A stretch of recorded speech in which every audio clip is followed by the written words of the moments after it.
되기를 축복합니다. 한 주간 또 하나님이 지켜주셨는데 한번 얼굴을 쳐다보시면서 주님 이름으로 사랑합니다, 축복합니다. 우리 정말 마음 있는 인사를 한번 나누시기 바랍니다.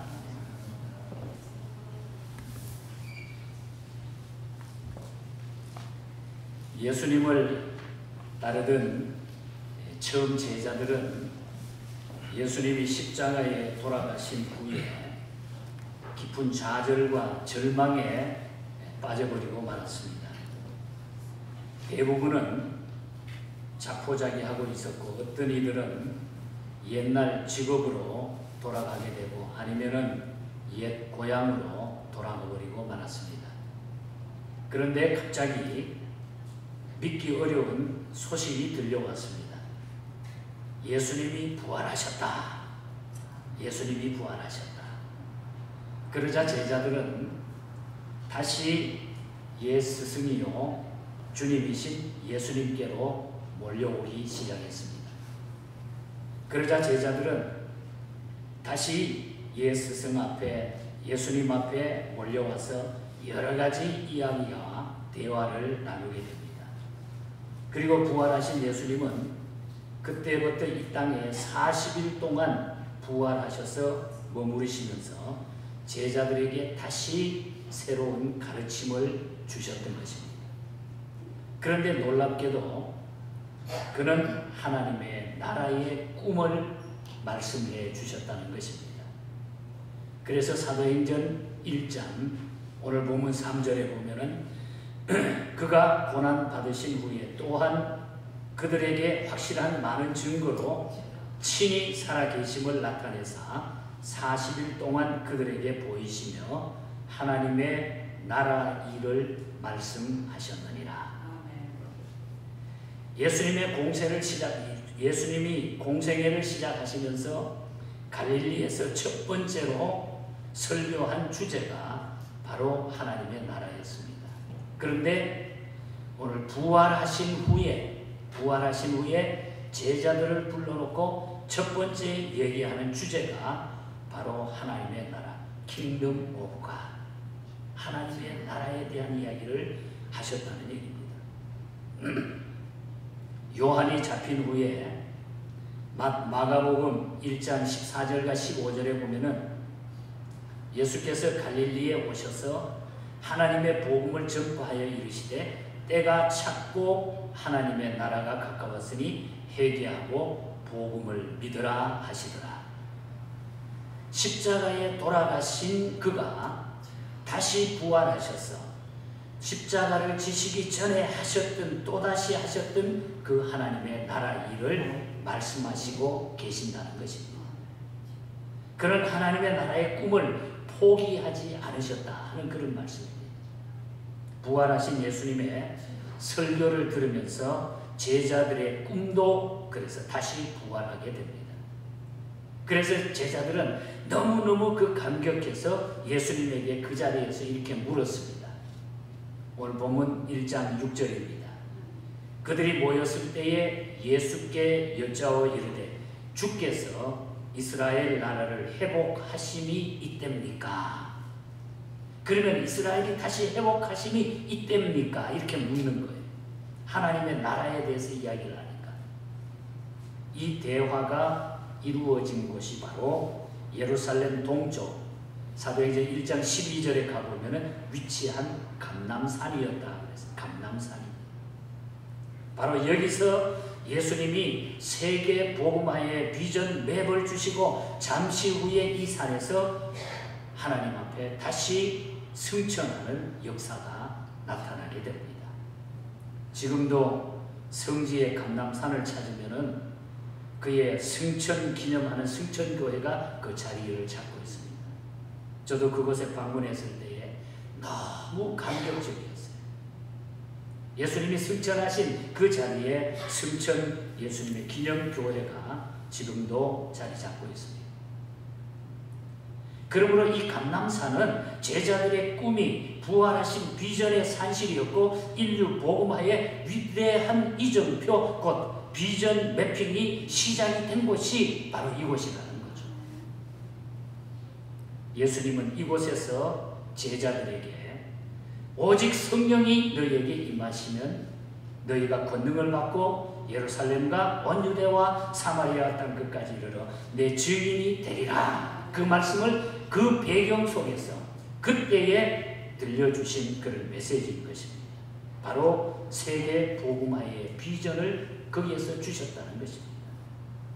오늘 선교주일에 이제 이 말씀에 근거해서 하나님 나라 비전에 이 실현을 위해서 우리가 세 가지 중요한 질문을 저는 던져보고 이 말씀이 오늘 다시 우리에게 새로운 도화선이 되어서 남은 우리의 생에 주의 복음을 위해서 헌신할 수 있는 우리 교회와 우리 모두가 되기를 축복합니다. 즉 그것은 우리의 예수님의 제자된 우리가 하나님 나라의 비전을 무엇으로 어떻게 어디서부터 실현할 수 있겠는가 중요한 메시지입니다. 첫 번째 드릴 말씀은 복음으로 실현되는 하나님의 나라의 비전입니다. 하나님의 나라의 비전은 복음으로 이루어진다는 거예요. 하나님의 나라의 비전을 무엇으로 우리가 실현해야 합니까? 한마디로 그 대답은 복음 전도로 실현돼야 된다고 하는 그런 말입니다. 그러나 대부분의 제자들은 예수님을 따르면서 소위 정치적 혹은 사회적 행동으로 이 땅에 하나님의 나라가 오리라는 기대를 가지고 있었던 것입니다. 예수님을 따르는 길이 당시 예루살렘을 억압하는 로마의 압제를 물리치고 조국을 하나님의 나라로 만드는 첩경이라고 그렇게 믿었던 겁니다. 로마를 무너뜨려야 된다. 특히 시몬과 같은 열심당원 출신들은 제자들이 그런 생각을 가질 수밖에 없었다고 하는 사실을 우리는 알 수가 있다는 것입니다. 그러다가 예수님의 십자가의 죽으심으로 그런 모든 기대를 다 적게 되었고 예수님의 부활 소식을 접하자 이 제자들은 다시 그분의 죽음의 세력까지 그분은 정복할 수 있다고 하는 그런 기대감을 가지고 로마 제국을 물리치는 것도 이제는 가능한 시나리오가 됐다. 이제는 정말로 우리가 할 수 있다. 이렇게 생각을 하고 싶었던 것입니다. 그리고 그렇게 믿고 싶었던 것입니다. 아마 우리라도 그런 생각을 했을 것입니다. 그래서 이 질문을 예수님 앞에 했던 것입니다. 주님께서 이스라엘 나라를 회복하심이 바로 지금 이때입니까? 이렇게 물었던 것입니다. 지금도 사회 복음을 소셜 가스펠을 기독교의 본질로 믿고 있는 그리스도인들이나 지도자들 중에는 이런 기대를 갖고 있는 사람들이 적지 않아요. 교회가 마치 그 일의 중심이 되어야 되는 것처럼 교회 지도자들도 마찬가지입니다. 기독교의 할 일이 정치적이고 사회적인 행동을 통해 이 땅에 하나님의 나라가 임하는 것이라고 생각하는 것입니다. 좋은 생각이지만 그러나 그거는 성경이 가르치는 근본 생각이 아니라는 거죠. 문제는 이런 시도가 역사적으로 쭉 계속 흘러왔는데 성공한 사례도 없고 그것이 성경적인 기대도 아니라는 사실을 우리는 분명히 알게 된다는 것입니다. 그러면 이 하나님의 나라가 이 땅에 임하게 하는 주님의 핵심적인 방법이 무엇일까? 그 방법이 무엇일까? 그리스도인들이 주님의 증인으로 사는 것, 바로 복음 전도에 있다는 것. 그리스도의 증인으로 사는 것. 예수님이 그래서 내 증인이 되리라, 내 증인이 되라고 말씀하신 거예요. 그러나 그 길이 정치적이고 사회적인 행동보다 더 쉬운 길이라고 생각해서는 안 된다는 거예요. 어쩌면 그 길이 더 어려운 길인 것이죠.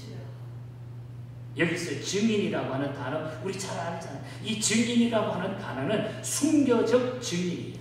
다시 말하면 생명을 걸고 하는 일이에요. 생명을 걸고 하는 일. 선교와 전도는 그래서 쉽지가 않는 것입니다. 생명을 걸고 하는 일들이기 때문에 곧 목숨 걸고 우리가 만나고 보고 듣고 경험한 그리스도를 증거하라고 하는 그런 메시지예요. 증인이라고 하는 말이 보통의 얘기가 아니에요. 실제로 초대교회의 믿음의 선배들과 역사 속에 많은 그리스도인들이 그렇게 복음을 전하다가 순교했습니다. 그리하여 로마가 마침내 복음의 능력 앞에 스스로 무너지고 찬란한 비잔틴 시대의 세상이 열려왔던 거 아닙니까? 로마의 그리고 이스라엘의 부분적이긴 하지만은 하나님의 나라가 임했다고 하는 사실이죠. 그 일을 통해서. 비로소 예수님의 제자들은 정치의 힘, 군대의 힘보다 더 놀랍고 위대한 복음의 능력을 이 제자들이 경험했다. 이 복음이라고 하는 것은 어떤 정치적인, 경제적인 이런 능력보다 훨씬 더 강함을 이 사람들이, 제자들이 경험했다고 하는 사실은 맞는 얘기죠. 그런데 이 복음이 지금도 동일한 능력을 가진 것이라고 하면은 왜 오늘날의 세상에서 우리는 이런 능력을 경험하지 못하고 사는지 거기에 의문이 생긴다는 거예요. 말씀을 준비하다가 그 생각이 들었어요. 왜 이 복음의 능력이 이렇게 대단한 건데 왜 오늘 이 시대는 왜 이것이 약해지고 있느냐 이 말이에요. 변했느냐 이 말이에요. 가능하지 않다는 얘기입니까? 그러면 우리는 과연 1세기 그리스도인들처럼 예수님의 증인되는 일에 목숨 걸고 살고 있느냐? 이런 물음을 제 자신에게 되물어봤다는 거예요. 지나간 역사 속에서 복음의 강력한 역사가 있었던 시대를 들여다보면 한 가지 공통점을 우리가 발견할 수가 있습니다. 그것은 그 시대의 그리스도인들이 복음 전도의 우선순위를 믿고 복음적인 삶을 살고 있었다는 거예요. 그 복음적인 일에 우선순위를 들고 복음주의적인 삶을 그들이 살았다는 거예요. 그게 공통점이에요. 지금까지 기독교 역사를 쭉 살펴보면 역사가 연결이 됐고 어려운 가운데도 희생 가운데서도 모든 것이 마지막에는 승리했고 놀라운 부흥과 역사가 일어났던 그 과정 속에 보면 이 사실이 그대로 묻어져 있다는 거죠. 그들은 무엇보다도 자신들이 가장 먼저 해야 될 중요한 일은 전도라고 믿었습니다. 복음 전하는 거라고 믿었어요. 한국 초대 교회와 초대교회 그리스도인들도 마찬가지였습니다. 그래서 우리가 예수 믿게 됐고 그 복음을 우리가 받았죠. 그때 우리나라의 역사를 보면 일본 통치의 어두운 식민지 시대를 살았지만 강력한 복음의 능력을 경험하면서 하나님 나라의 새벽을 바라볼 수 있었던 것입니다. 이 복음 전도의 열정을 우리가 회복해야 된다는 것입니다.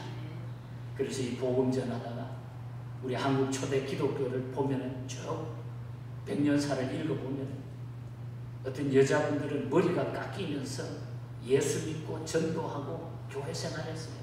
요즘 여자들 머리 깎여가지고 벌게가지고 교회 나갈 사람 누가 있어요?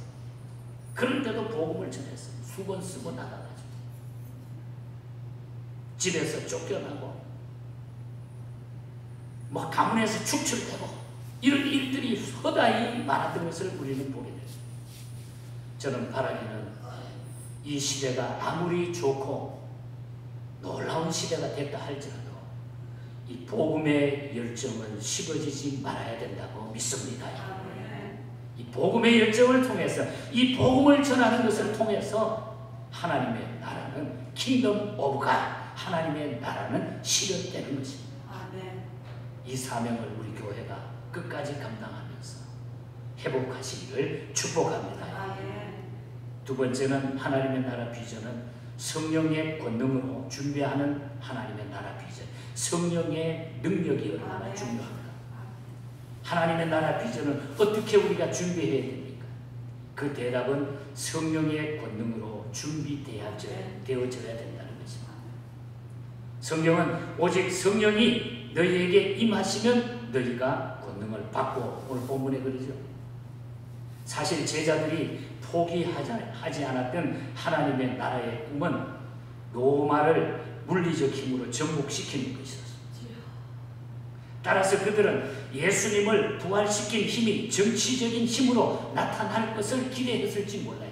그래서 이 로마를 이기기 위해서, 하나님 나라를 만들기 위해서 예수님이 부활하셨구나.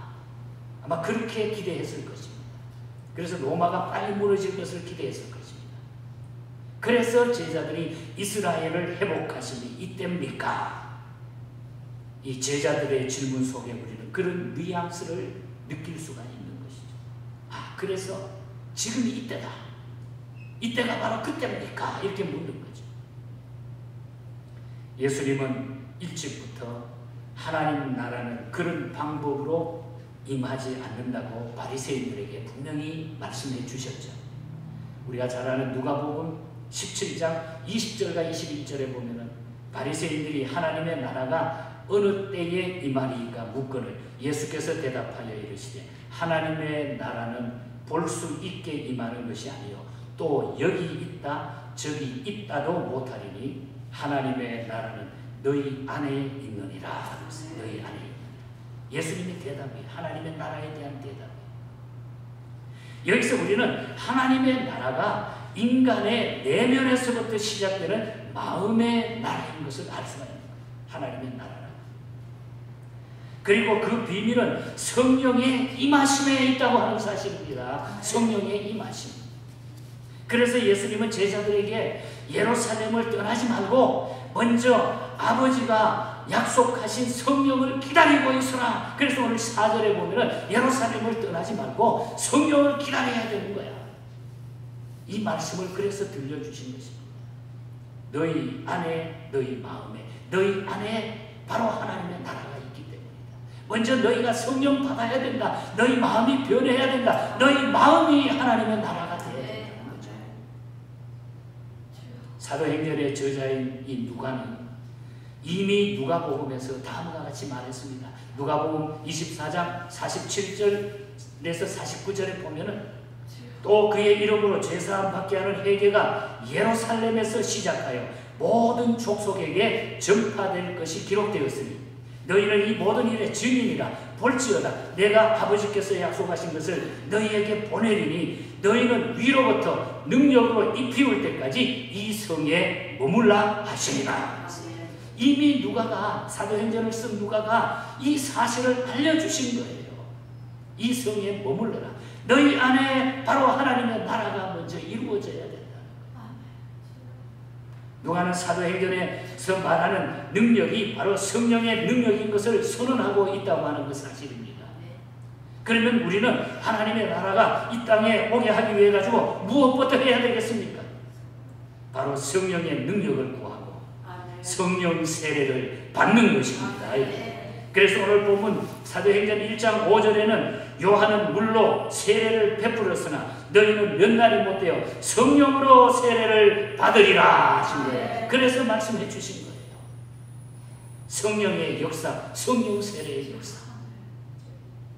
신학자들은 이 성령 세례가 무엇을 의미하는지에 대해 아직도 치열하게 토론하고 있지만 확실한 것은 우리가 예수님을 믿고 세례를 받아 그리스도인이 되었다고 하는 것만으로 이 세상을 변화시키는 전도자의 삶을 살 수 없다고 하는 사실이죠.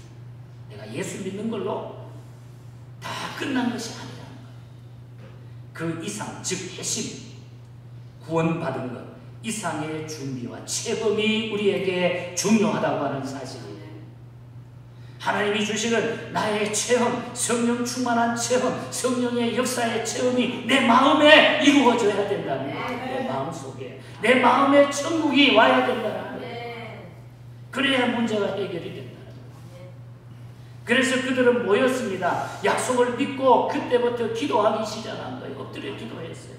오늘 사도행전 1장 14절에 가서 보면 여자들과 예수님의 어머니 마리아와 예수의 아우들과 더불어 마음을 같이하여 오로지 기도에 힘씁니다. 그래서 모여서 기도하기 시작한 거예요. 이 성령 충만을 위해서.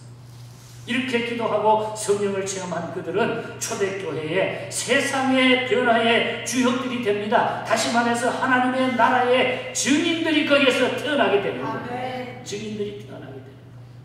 성교는 기도로 이루어지는 것입니다. 여러분, 성교는 하나님 앞에 부르짖고 모여서 기도하고 내 자신을 바치고 내 마음에 하나님의 나라를 그릴 때에 복음이 증거되는 거죠. 그의 증인이 되는 거예요. 그렇다고 하면 우리는 모여서 기도하는 일, 성령의 능력을 체험하는 일이야말로 민족 치유, 세상을 변화시키는 열망하는 그리스도인이 먼저 해야 된다고 하는 사실을 다시 한번 기억하게 되는 것입니다. 성교는 기도의 삶을 통하여 진행된다 하는 그런 복음 전하는 것은 기도의 삶을 통해서 이루어진다. 기도의 체험이 있어야 됩니다. 성령 체험이 우리에게 있어야 돼요. 그래서 초대교회는 구호가 있었잖아요. 모이면 기도하고 흩어지면 전도한다. 모이면 기도하고 흩어지면 전도한다. 이것이 초대교회의 구호였어요. 선교 역사는 성령 체험하는 일, 기도로 준비가 되어야 된다. 하나님의 나라는 바로 거기에 이루어지게 된다. 하나님의 나라의 비전. 끝으로 세 번째로 말씀을 드리는 것은 하나님의 나라의 비전은 예루살렘에서부터 시작되는 하나님 나라의 비전을 우리가 보게 됩니다. 예루살렘에서부터 시작이 됩니다. 그러면 이 하나님의 나라의 비전이 어디서부터 실현돼야 될까 하는 이런 생각을 우리가 많이 하게 되는 거죠. 그 대답은 예루살렘에서부터 해야 된다고 하는 것이 오늘 성경 말씀이잖아요. 그래서 오늘 성경에 예루살렘과 온 유대와 사마리아와 땅 끝까지 이르러 내 증인이 되리라 하시니라. 궁극적으로 우리는 말씀처럼 땅 끝까지 가야 돼요. 땅 끝까지 우리가 복음 증인이 돼요. 왜냐하면 온 세상을 사랑하시는 하나님은 이 땅 모든 열방 모든 민족을 동일하게 사랑하시기 때문입니다. 그런데 오늘 이 말씀에서 나오는 지명들이 꼭 복음화의 순서를 뜻하는 것은 아닙니다. 오해하지 마세요. 그럼 우리가 예루살렘만 가야 되냐? 그 예루살렘의 영적인 의미가 무엇이냐? 다시 말해서 예루살렘 복음화가 이루어지고 그 다음에 유대와 사마리아와 마지막으로 땅끝에 복음화가 이루어지는 것이 아니라고 하는 그런 말입니다. 그런 순서를 고집하면 우리는 예루살렘의 복음화, 완전 복음화가 실현되기까지는 유대로 사마리아로 선교의 발걸음을 옮기지 못하게 될 것입니다. 오늘 이 말은 예루살렘을 먼저 하라는 그 말이 예루살렘의 영적 의미를 우리가 알아야 되죠. 우리는 예루살렘을 전도하면서 동시에 유대와 사마리아 그리고 땅 끝에도 관심을 가져야 된다고 하는 그런 메시지예요. 그럼에도 불구하고 이 말씀은 우리의 전도 명령에 대한 1차적 순종이 예루살렘, 즉 이것은 영적으로 우리가 사는 나와 가장 가까운 곳, 바로 내 동네, 내가 나가는 직장, 내 가정, 내 일터에서부터 이 일이 시작이 돼야 된다고 하는 것이 마땅한 하나님의 주시는 복음의 깊은 뜻이라는 거예요. 결국 온 세상의 변화도 한 마을의 변화에서 시작이 되고 인류의 복음화도 내 곁에 있는 한 사람의 이웃에서 변화해서 이 모든 것들이 시작이 됐다고 하는 거예요. 그래서 내가 가까이 지금 내가 지금 살아가고 있는 이 현재의 내 삶 가운데 가장 가까이 예루살렘이 누구냐 이 말이에요. 그 예루살렘, 내 자식이 될 수 있고 내 아내가 될 수 있고 남편이 될 수 있고 거기에 우리는 관심을 가져야 됩니다. 그 영혼에 대한 뜨거움을 우리가 회복해야 된다는 거예요. 제가 1992년도부터 중국을 가기 시작했어요. 그때 고등학교 다니는 학생 하나를 데리고 그 사람이 지금 우리 CRC 교단에 목사가 돼가지고 미국 군대 군목으로 지금 멋있게 원상준 목사라고. 그 친구가 고등학교인데 학생이었는데 그 친구를 데리고 중국을 처음 들어갔어요. 그래 들어가서 중국을 한번 쭉 돌아보고 그 다음에 갔을 때에 한 20명을 북경에서 호텔 2층 방에서 모아놓고 막 학습을 시키다가 그때는 뭐 엄청 이 경계가 심했어요. 그래서 막 공안이 떴다 이렇게 막 사람들이 그냥 공부하던 이 책을 들고서 막 도망가기 시작해. 저도 같이 도망가는 거예요. 2층에서 가다가 뛰어내린 거예요. 피하다가. 저는 그때 2층에서 뛰어내려서 발을 다쳤습니다. 왼쪽 발. 지금도 제 다리는 짝짝이 왼쪽 다리 훨씬 무릎 쪽이 굵은 거예요. 나이가 들어가니까 요즘은 조금 저려요. 그래서 의사한테 가서 물어봤더니 글루코사민을 먹으라 그래서 요즘 그걸 먹고 있습니다만, 그때에 제가 만났던 사람 중에 지금도 우리 신학교를 졸업해가지고 훈련 받아가지고 목사가 돼가지고 지금 사역하고 있는 금병희 목사라고, 우리 미국 우리 이곳에도 왔다 갔지. 지금 나이는 저보다 훨씬 높아요. 80이 다 돼가는 어른이. 그분이 앞장서가지고 막 피하고 도망가고 또 단동지역에 가서 북한 사람들을 건너오라 그래가지고 운박에서 저녁 늦게까지 가르치고 또 들여다보내고 막 이런 일들을 하면서, 그때만 해도 이 사람이 예수 믿는 거 잘 몰랐어요. 그냥 선교사가 왔다 그러니까 막 따라다니는 거죠. 그리고 우리 박성진 목사님 막 갔더니 이단에 빠져가지고 막 그냥 거기 뭐 텔레비전이가 아마 쫓아가고 이랬던 사람들인데, 이 우리 박성진 목사님, 이일태 목사님, 그 외에 등등 지금까지 우리 교회가 세워놨던, 현지에 안수 주어서 세워놨던 교회 지도자들이 전부 그렇게 한 사람 한 사람이 세워진 거예요. 한 영혼에 대해서. 저는 그것을 생각하면서 너무너무 감사한 거예요. 너무너무 감사한 거예요.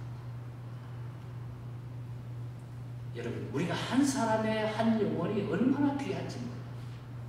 그 사람들이 지금 우리 60여 교회가 넘게 모이면 엄청난 많은 영혼들이 구원되게 됐고, 이것이 주님이 기뻐하는 우리 교회의 선교 사역이 된 줄 믿습니다. 우리는 예루살렘부터 주변을 한번 돌아보십시오. 우리가 8월 달에 그 한 영혼에 대한 뜨거운 열정을 회복해 보시기를 바랍니다.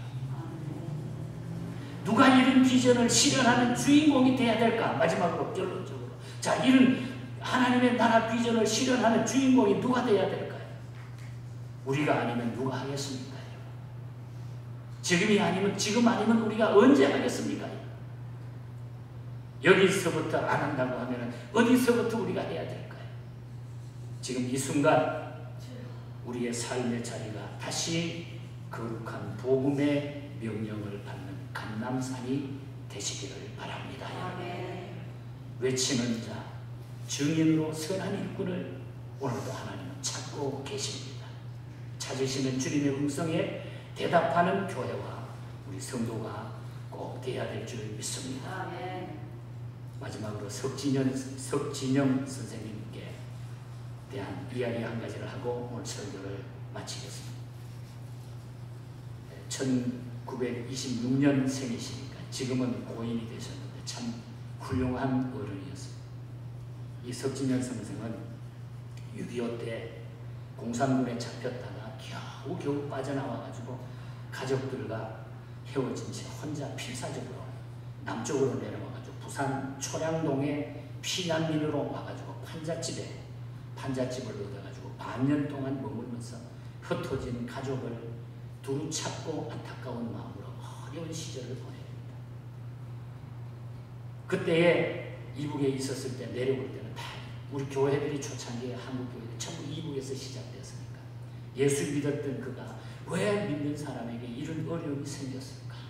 막 가슴 아파하면서, 그래도 그 어려운 가운데 하나님을 향해서 날마다 기도하면서 그 절망스러운 가운데서도 믿음을 잃지 않고 늘 하늘을 우러러보면서 기도했습니다. 잠 못 이루던 어느 날 밤 공포에 떨고 피난살이에 지쳐가지고 곳곳에서 막 여러 주변의 사람들이 탄식 소리가 막 들려오는 거예요. 민족의 어려움 속에서 기도하는 그런 사람들도 있고 막 탄식 소리가 막 들려오는 거예요. 부산 피난민 촌에. 그때 하나님 앞에 기도하는데 주님의 음성이 들려옵니다. 그때에 눈을 감았다가 눈을 팍 뜨면서 눈을 들어서 하늘을 바라보게 됩니다. 그때 시선이 떠올라서 그 시를 쓴 것을 박재훈 선생님에게 보내가지고 가사를 읽고 난 박재훈 선생이 작곡한 후에 피난교회의 찬양으로 찬양대가 이 찬양을 계속 부르게 됩니다. 너무 은혜스럽고 그 찬양이 힘이 되니까 나중에 우리 한국교회로 번져나와서 선교주일에 부르는 찬송이 되었습니다. 눈을 들어 하늘을 보라. 어지러운 세상 중에 곳곳마다 상한 영의 탄식 소리 들려온다. 빛을 잃은 많은 사람 길을 잃고 헤매이며 탕자처럼 기진하니 믿는 자여 의하고. 이 찬송은 칠흑같이 어둡고 절망스러운 역사의 밤에 쓰여진 그런 가사예요. 한 영혼에 대한 뜨거움, 한 영혼의 구원에 대한 뜨거움, 하나님을 바라서 세상에는 낙이 없고 세상에는 다 어려움이 있지만 눈을 들어 하늘을 딱 바라보는데 거기에 빛이 있었다는 거죠. 우리 주님의 구원의 역사가 나타난다는 거죠. 눈을 들어 하늘 보라. 어두워진 세상 중에 외치는 자 많건 많은 생명수는 말라서라. 죄를 대속하신 주님 선한 일꾼 찾으시나. 대답하리 어디 있나. 믿는 자여 어이할꼬. 저는 이 가사를 생각하면서 마지막 증인으로 선한 일꾼으로 찾으시는 주님의 음성에 대답하는 우리 교회가 되고 우리 자신이 돼야 되겠다. 자신이 돼야 되겠다. 많은 사람들이 전하고 많은 사람들이 있지만은 외치는 자가 많지만은 생명수가 달라있다는 것. 이 생명수를 전할 수 있는 복음의 열정, 진정한 킹덤 오브 갓, 하나님의 나라를 우리가 실현할 수 있는 이런 우리 교회가 되시고 저와 여러분이 되셔서 우리 하나님을 기쁘시게 할 수 있기를 주님 이름으로 간절히 축복합니다. 하나님 아버지 감사합니다. 주님의 놀라우신 은혜로 지금까지 하나님께서 저희들을 이 땅에 남겨두시고 또한 주의 자녀로 인도해 주심을 감사합니다. 지금까지 남겨두신 그 이유는 주님의 증인이 되게 하심이 줄 저희들이 믿습니다. 이제 다시 한번 이 복음의 열정을 회복하여 남은 생에 하나님 앞에 후회 없이 주의 복음 전하며 주님의 뜻을 따르는 교회와 저희들이 되게 하여 주시옵소서. 금년에도 우리 교회가 이 일을 실천하면서 힘있는 교회, 힘있는 성도들이 되게 하여 주시옵소서. 말씀 붙들고 기도하며 주님이 부르실 때에 순종하는 저희들이 되게 하여 주시옵소서. 거룩하신 예수님 이름으로 기도하옵나이다.